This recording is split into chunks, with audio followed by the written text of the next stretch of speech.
You are listening to the FEBIS podcast, and my name is Sylvia Amaral. To know more about FEBIS, visit our web at www.febis.org and follow us on LinkedIn, Facebook, and Twitter. Please subscribe to our podcast and stay tuned.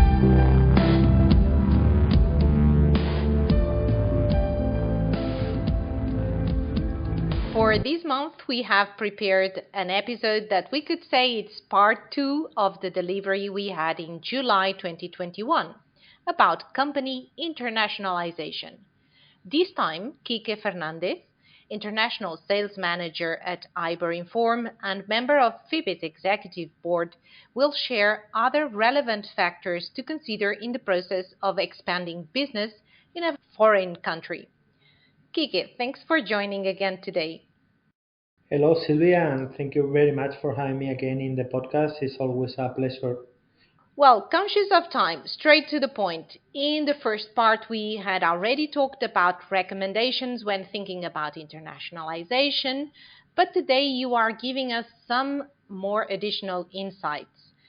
So, my first question would be, what are the main issues when selecting a new market?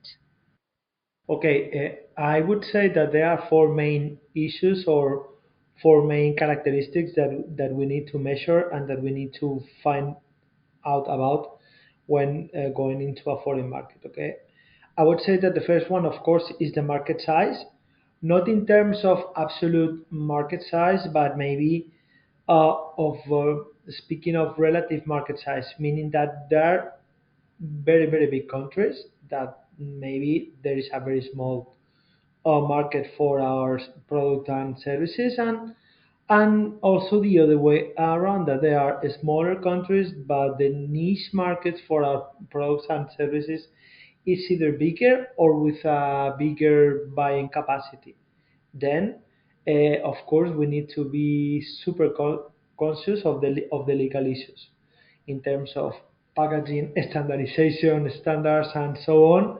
Okay, and that may require us to make important and substantial changes in our products that could render an attractive market not so nice to breach. Okay, then, of course, and also it is connected to this later point, find out some alternative uses for our products. Okay, let's say that I have a product that is used for one specific function in Spain, in this case, but the local knowledge and the local buyers have an alternative use for that could broaden the scope of the market that I'm going to go into. Okay, that of course would be maybe more for industrial products and also for the food and beverage industry. Okay, but have an open mind when considering a foreign market. And also that we are let's say that in the UAE and the OECD countries we are bound by stiffer legislations than in some other places in the world. So we might be forced to get rid of perfectly working equipment that could be precious to some other countries. So maybe we have a very good opportunity to market that second tier technologies that we have into those emerging markets for the bigger part. Is it still true the saying that we are married to our historical suppliers? I would say that we are not married, but we need to have a sense of duty and loyalty, especially in these crazy times that we are facing. This being said, okay, we need to also have a broad scope when analyzing the internationalization of the company. That is the main point for this answer. We tend to think about internationalization. It's hard. It's a bit of a tongue twister.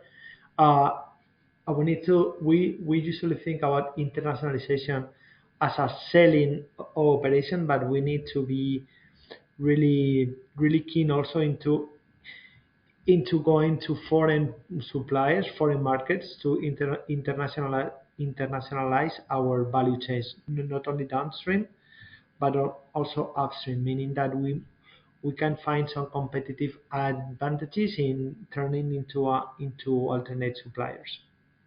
That's a very good option, especially these days. Well, that brings me to the next question, and that is how does the current geopolitical situation affect the international trade?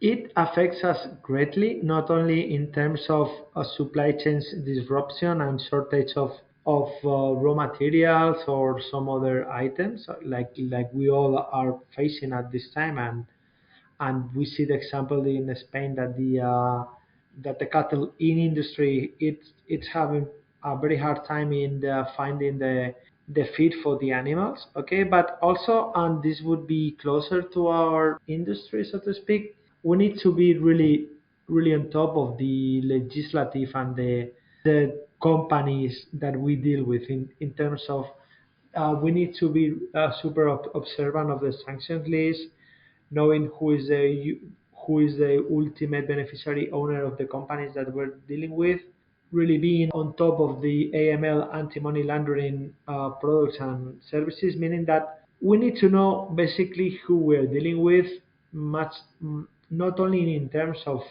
credit risk that we are pretty much used to talk about, but also we need to be super aware of the legal risk that we face when dealing with some companies. So besides that, we are all facing all kinds of issues when finding these supplies for our machineries.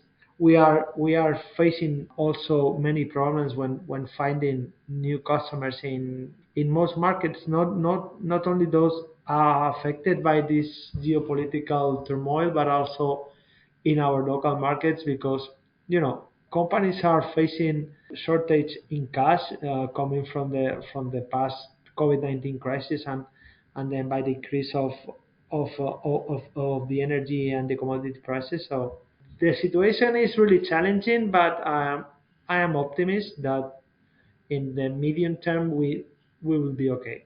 That's a very welcome positive view on the subject, Kike. To finalize, I would like to ask you if is Ibor Inform in a position to support their customers' international trade?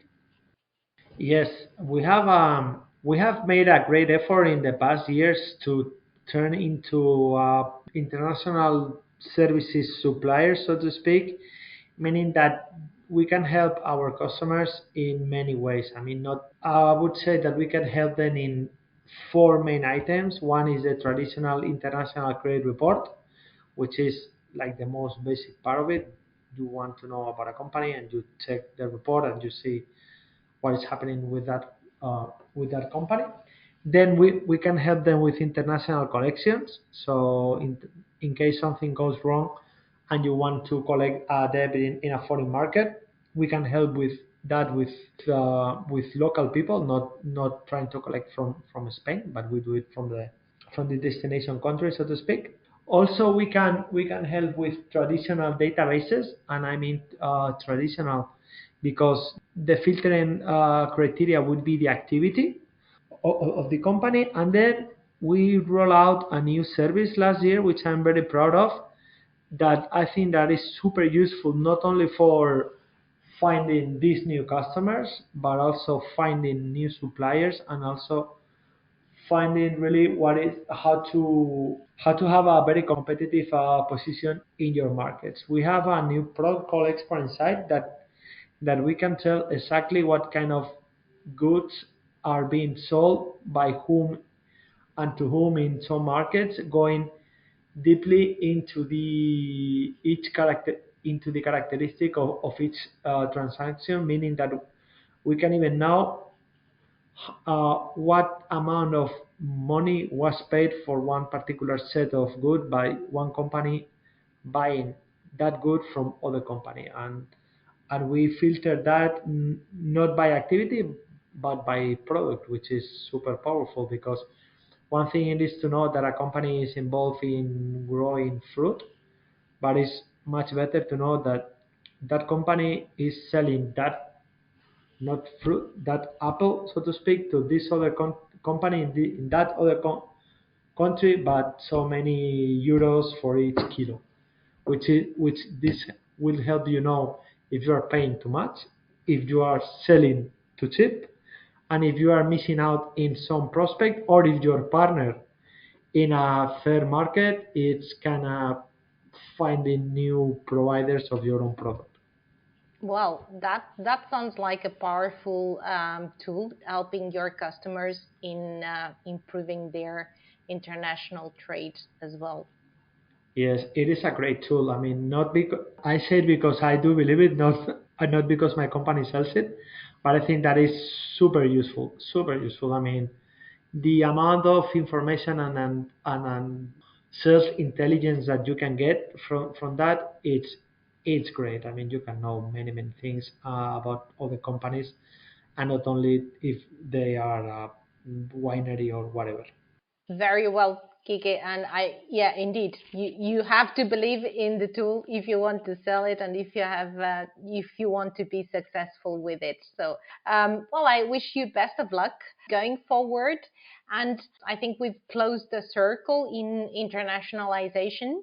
And anyone wanting to listen to part two should go back to our July episode, listen to Kike's reviews at the time, and complete with his reviews in this episode. So thank you for having joined us again, and see you very soon, I hope. Thank you very much, Sylvia, and hope to see you soon. We would love to hear your feedback and thoughts for future episodes. You have been listening to the FEBIS podcast. If you like the content, please subscribe. Thank you for listening.